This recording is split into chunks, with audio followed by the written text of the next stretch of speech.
Test ಚಾಂಪಿಯನ್ಶಿಪ್ನಲ್ಲಿ ಹೀನಾಯವಾಗಿ ಸೋಲುತ್ತಲೇ team ಇಂಡಿಯಾದಲ್ಲಿ ಮಹಾ ಬದಲಾವಣೆಯ ಪರ್ವ ಶುರುವಾಗಿದೆ. ನಿರೀಕ್ಷೆಗೆ ತಕ್ಕಂತೆ ಆಟವಾಡದ ಸೀನಿಯರ್ ಪ್ಲೇಯರ್ಸ್ಗಳಿಗೆ ಬಿಸಿಸಿಐ ಬಿಸಿ ಮುಟ್ಟಿಸೋಕೆ ಆರಂಭಿಸಿದೆ. ಮೇಲಿಂದ ಮೇಲೆ ಅವಕಾಶಗಳನ್ನು ಕೊಟ್ಟರೂ ತಂಡಕ್ಕೆ ಪ್ರಯೋಜನವಾಗದ ಹಳೆಯ ತಲೆಗಳನ್ನು ಸೈಡಿಗೆ ತಳ್ಳಿ ಯುವ ಆಟಗಾರರಿಗೆ ಹೊಸ ಮುಖಗಳಿಗೆ ಬಿಸಿಸಿಐ ಮಣೆ ಹಾಕ್ತಿದೆ. ಈ ಮೂಲಕ ಭವಿಷ್ಯದ ಟೀಂ ಇಂಡಿಯಾ ಕಟ್ಟೋಕೆ ಅಡಿಪಾಯ ರೆಡಿ ಆಗ್ತಿದೆ. ಇದಕ್ಕೆ ಸಾಕ್ಷಿ ಜುಲೈನಲ್ಲಿ ನಡೆಯಲಿರುವ ಭಾರತ ವೆಸ್ಟ್ ಇಂಡೀಸ್ ನಡುವಿನ ಟೆಸ್ಟ್ ಮತ್ತು ಏಕದಿನ ಸರಣಿಗೆ ಸಿದ್ಧವಾಗಿರುವ ಟೀಮ್ ಲಿಸ್ಟ್. ಅಷ್ಟಕ್ಕೂ ವಿಂಡೀಸ್ ಪ್ರವಾಸಕ್ಕೆ ಟೀಂ ಇಂಡಿಯಾದಲ್ಲಿ ಆಗಿರುವ ಬದಲಾವಣೆಗಳೇನು, ತಂಡದಲ್ಲಿ ಯಾರೆಲ್ಲ ಸ್ಥಾನ ಪಡೆದಿದ್ದಾರೆ, ಎಂಟ್ರಿ ಆದ ಹೊಸಬರು ಯಾರು, ಡ್ರಾಪ್ ಆದ ಹಳಬರು ಯಾರು, ಬಿಸಿಸಿಐನ ಮುಂದಿನ ಪ್ಲಾನ್ಗಳೇನು, ಇವೆಲ್ಲದರ ಬಗ್ಗೆ ಮಾಹಿತಿ ಕೊಡ್ತೀನಿ. ನಾನು ಕಿಶೋರ್ ಕೆವಿ. ಕೊನೆವರೆಗೂ ವಿಡಿಯೋವನ್ನು ಮಿಸ್ ಮಾಡದೆ ನೋಡಿ. ಸುದ್ದಿಯಾನದ ಸಬ್ಸ್ಕ್ರೈಬರ್ ಆಗೋಕೆ ಮರಿಬೇಡಿ. ಟೀಂ ಇಂಡಿಯಾ ಟೆಸ್ಟ್ ತಂಡದಲ್ಲಿ ಯಾರೆಲ್ಲ ಇದ್ದಾರೆ? ಜುಲೈ 12ರಿಂದ ವೆಸ್ಟ್ ಇಂಡೀಸ್ ನೆಲದಲ್ಲಿ ಒಟ್ಟು 3 ಟೆಸ್ಟ್ ಪಂದ್ಯಗಳು ನಡೆಯಲಿವೆ. ಇದಕ್ಕಾಗಿ ಟೀಂ ಇಂಡಿಯಾ ಆಟಗಾರರ ಲಿಸ್ಟ್ ಅನೌನ್ಸ್ ಆಗಿದೆ. ರೋಹಿತ್ ಶರ್ಮಾ ನಾಯಕರಾಗಿದ್ದು, ಅಜಿಂಕ್ಯ ರಹಾನೆ ಉಪನಾಯಕರಾಗಿ, ಹಾಗೆ ವಿರಾಟ್ ಕೊಹ್ಲಿ, ಶುಭ್ಮನ್ ಗಿಲ್, ಋತುರಾಜ್ ಗಾಯಕ್ವಾಡ್, ಯಶಸ್ವಿ ಜೈಸ್ವಾಲ್, ಕೆಎಸ್ ಭರತ್ ಮತ್ತು ಇಶಾನ್ ಕಿಶನ್ ವಿಕೆಟ್ ಕೀಪರ್ ಆಗಿ, ಹಾಗೆ ಸ್ಪಿನ್ನರ್ ಆರ್ ಅಶ್ವಿನ್, ರವೀಂದ್ರ ಜಡೇಜಾ, ಶಾರ್ದುಲ್ ಠಾಕೂರ್, ಅಕ್ಸರ್ ಪಟೇಲ್, ಮೊಹಮ್ಮದ್ ಸಿರಾಜ್, ಜಯದೇವ್ ಉನದ್ಕತ್ ಮತ್ತು ನವದೀಪ್ ಸೈನಿ ಏಕದಿನ ತಂಡದಲ್ಲಿ ಸ್ಥಾನ ಪಡೆದಿದ್ದಾರೆ.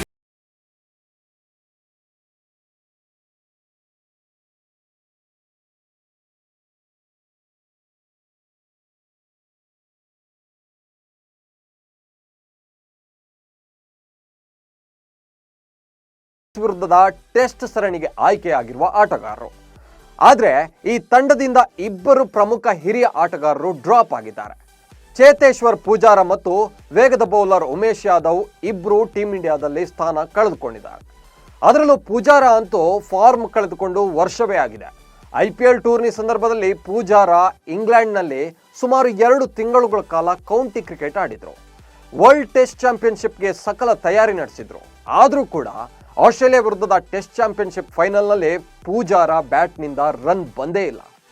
2 ಇನ್ನಿಂಗ್ಸ್ನಲ್ಲೂ ಫೇಲ್ ಆಗಿದ್ರು. ಇದೇ ಕಾರಣಕ್ಕೆ ವೆಸ್ಟ್ ಇಂಡೀಸ್ ಸರಣಿಯಿಂದ ಪೂಜಾರ ಅವರನ್ನ ಕೈ ಬಿಡಲಾಗಿದೆ. ಹೀಗಾಗಿ ಪೂಜಾರ ಅವರ ಕ್ರಿಕೆಟ್ ಭವಿಷ್ಯವೇ ಈಗ ತೂಗುಯ್ಯಾಲೆಯಲ್ಲಿದೆ. ಕೇವಲ ಟೆಸ್ಟ್ ಪಂದ್ಯಗಳನ್ನಷ್ಟೇ ಆಡ್ತಿದ್ದ ಪೂಜಾರಗೆ ಮತ್ತೆ ಕಮ್ಬ್ಯಾಕ್ ಮಾಡೋದು ಅಷ್ಟೊಂದು ಸುಲಭವಲ್ಲ. ಯಾಕಂದ್ರೆ ಯುವಕರ ಪಡೆ ತಂಡದ ಕದ ತಟ್ಟುತ್ತಿರುವಾಗ ಸತತ ವೈಫಲ್ಯ ಆಟಗಾರರ ಕೆರಿಯರ್ ಅನ್ನೇ ಖತಮ್ ಮಾಡಬಹುದು.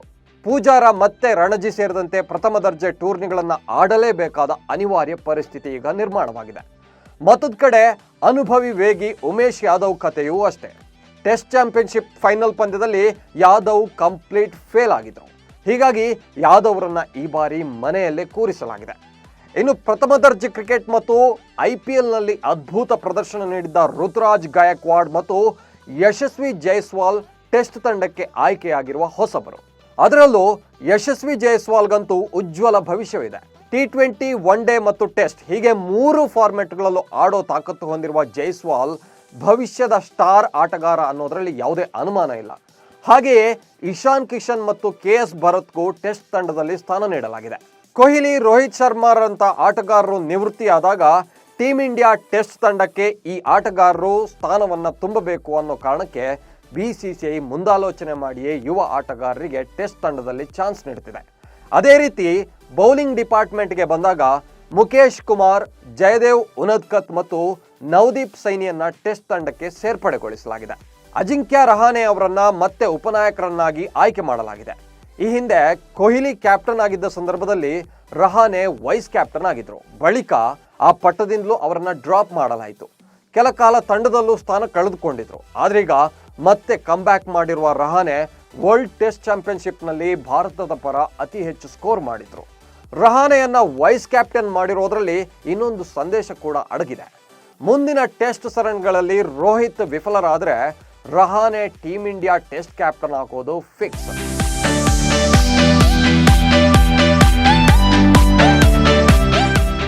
ಟೀಂ ಇಂಡಿಯಾ ಏಕದಿನ ತಂಡದಲ್ಲಿ ಯಾರಿಗೆಲ್ಲ ಚಾನ್ಸ್? ಇವಿಷ್ಟು ವೆಸ್ಟ್ ಇಂಡೀಸ್ ವಿರುದ್ಧ ಟೆಸ್ಟ್ ಸರಣಿಗೆ ಆಯ್ಕೆಯಾಗಿರುವ ಟೀಮ್ ಆದರೆ, ಇನ್ನು ಏಕದಿನ ಸರಣಿಗೆ ಅಂತಿಮ 15 ಮಂದಿಯ ತಂಡವನ್ನು ಫೈನಲ್ ಮಾಡಲಾಗಿದೆ. ಒನ್ ಡೇ ಟೀಮ್ನಲ್ಲಿ ಯಾರೆಲ್ಲ ಇದ್ದಾರೆ ಅನ್ನೋದನ್ನು ಕೂಡ ಇಲ್ಲಿ ತೋರಿಸ್ತೀನಿ. ರೋಹಿತ್ ಶರ್ಮಾ ಕ್ಯಾಪ್ಟನ್ ಆದರೆ ಹಾರ್ದಿಕ್ ಪಾಂಡ್ಯ ವೈಸ್ ಕ್ಯಾಪ್ಟನ್ ಆಗಿದ್ದಾರೆ.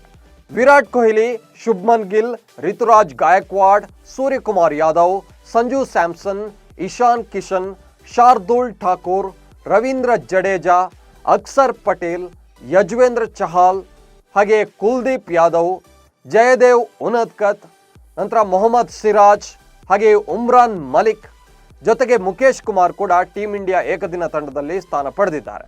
ಇವರೆಲ್ಲರೂ ವೆಸ್ಟ್ ಇಂಡೀಸ್ ವಿರುದ್ಧದ ಏಕದಿನ ಸರಣಿಯಲ್ಲಿ ಆಡಲಿದ್ದಾರೆ. ಇದರಲ್ಲಿ ಸಂಜು ಸ್ಯಾಮ್ಸನ್ ಒನ್ ಡೇ ಟೀಮ್ಗೆ ರೀ ಎಂಟ್ರಿ ಆಗ್ತಿದ್ದಾರೆ. ಜೊತೆಗೆ T20 ಎಕ್ಸ್ಪರ್ಟ್ ಸೂರ್ಯಕುಮಾರ್ ಯಾದವ್ ಕೂಡ ಏಕದಿನ ತಂಡದಲ್ಲಿ ಸ್ಥಾನ ಪಡೆದಿದ್ದಾರೆ. ಈ ವರ್ಷಾಂತ್ಯದಲ್ಲಿ ಭಾರತದಲ್ಲೇ ನಡೆಯಲಿರುವ ಏಕದಿನ ವಿಶ್ವಕಪ್ ಅನ್ನು ಗಮನದಲ್ಲಿಟ್ಟುಕೊಂಡೇ ಆಟಗಾರರನ್ನ ಆಯ್ಕೆ ಮಾಡಲಾಗಿದೆ. ಇದೇ ಕಾರಣಕ್ಕೆ ಸಂಜು ಸ್ಯಾಮ್ಸನ್ ಮತ್ತು ಸೂರ್ಯಕುಮಾರ್ ಯಾದವ್ ಅವರನ್ನ ಪಿಕ್ ಮಾಡಿದ್ದಾರೆ. ಇಬ್ಬರು ಕೂಡ ಅನುಭವಿ ಮತ್ತು ಟ್ಯಾಲೆಂಟೆಡ್ ಆಟಗಾರರು. ವರ್ಲ್ಡ್ ಕಪ್ನಲ್ಲಿ ಟೀಮ್ ಇಂಡಿಯಾಗೆ ಈ ಇಬ್ಬರು ಆಟಗಾರರ ಅವಶ್ಯಕತೆ ಇದೆ. ಹೀಗಾಗಿ ತಮ್ಮ ಸಾಮರ್ಥ್ಯ ಸಾಬೀತುಪಡಿಸಲು ಸಂಜು ಸ್ಯಾಮ್ಸನ್ ಮತ್ತು ಸೂರ್ಯಕುಮಾರ್ ಯಾದವ್ಗೆ ಅವಕಾಶ ನೀಡಲಾಗ್ತಿದೆ. ಮುಂಬರುವ ಸರಣಿಗಳಲ್ಲಿ ಅತ್ಯುತ್ತಮ ಪ್ರದರ್ಶನ ನೀಡಿದರೆ ಇವರಿಬ್ಬರು ವಿಶ್ವಕಪ್ ತಂಡದಲ್ಲಿ ಸ್ಥಾನ ಪಡೆಯೋದ್ರಲ್ಲಿ ಯಾವುದೇ ಡೌಟ್ ಇಲ್ಲ. ವಿಶ್ವಕಪ್ಗೂ ಮುನ್ನ ವಿಶ್ರಾಂತಿ ನೀಡದೇ ಇರೋದಕ್ಕೆ ಆಕ್ರೋಶ. ವೆಸ್ಟ್ ಇಂಡೀಸ್ ವಿರುದ್ಧದ ಸರಣಿಗೆ ಟೀಮ್ ಇಂಡಿಯಾ ಆಟಗಾರರ ಪಟ್ಟಿ ರಿಲೀಸ್ ಆಗುತ್ತಲೇ ಮಾಜಿ ಕ್ರಿಕೆಟಿಗ ಸುನಿಲ್ ಗವಾಸ್ಕರ್ ಆಯ್ಕೆ ಸಮಿತಿ ವಿರುದ್ಧ ಸಿಟ್ಟಾಗಿದ್ದಾರೆ. ಅಕ್ಟೋಬರ್ ಮತ್ತು ನವೆಂಬರ್ನಲ್ಲಿ one day world cup tournament ಶುರುವಾಗುತ್ತೆ. ಇನ್ನು 3 ತಿಂಗಳುಗಳಷ್ಟೇ ಬಾಕಿ ಇದೆ. ಹೀಗಿರುವಾಗ ರೋಹಿತ್ ಶರ್ಮಾ, ವಿರಾಟ್ ಕೊಹ್ಲಿ ಮತ್ತು ರವೀಂದ್ರ ಜಡೇಜಾರಂಥ ಹಿರಿಯ ಆಟಗಾರರಿಗೆ ವಿಶ್ರಾಂತಿಯ ಅವಶ್ಯಕತೆ ಇದೆ.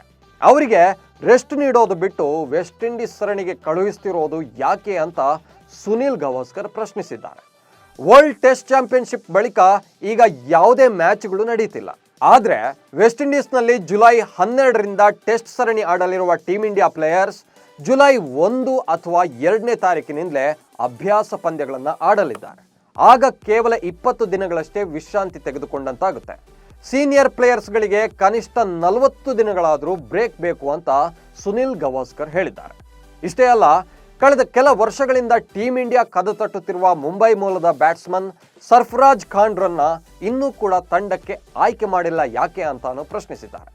ಸರ್ಫರಾಜ್ ಖಾನ್ ಪ್ರಥಮ ದರ್ಜೆ ಕ್ರಿಕೆಟ್ನಲ್ಲಿ ಕಳೆದ 3 ಸೀಸನ್ಗಳಲ್ಲೂ 100% ಸರಾಸರಿಯಲ್ಲಿ ಸ್ಕೋರ್ ಮಾಡಿದ್ದಾರೆ. ಆದರೂ ಒಂದೇ ಒಂದು ಬಾರಿ ಭಾರತದ ಪರ ಆಡೋಕೆ ಸರ್ಫರಾಜ್ಗೆ ಅವಕಾಶ ಸಿಕ್ಕಿಲ್ಲ. ಇವಿಷ್ಟು ಭಾರತೀಯ ಕ್ರಿಕೆಟ್ ಕುರಿತ ಲೇಟೆಸ್ಟ್ ಅಪ್ಡೇಟ್. ವೆಸ್ಟ್ ಇಂಡೀಸ್ ಸರಣಿಗೆ ಆಯ್ಕೆಯಾಗಿರುವ ಈ ಟೀಮ್ ಮತ್ತು ಮುಂಬರುವ ವಿಶ್ವಕಪ್ ತಂಡದಲ್ಲಿ ಯಾರೆಲ್ಲ ಇರಬೇಕು ಅನ್ನೋ ಬಗ್ಗೆ ಕಾಮೆಂಟ್ ಮೂಲಕ ನಿಮ್ಮ ಅಭಿಪ್ರಾಯ ತಿಳಿಸಿ. ಜೊತೆಗೆ ಸುದ್ದಿಯಾನವನ್ನು ಫಾಲೋ ಮಾಡೋಕ್ಕೆ ಮರಿಬೇಡಿ. ನಮಸ್ಕಾರ.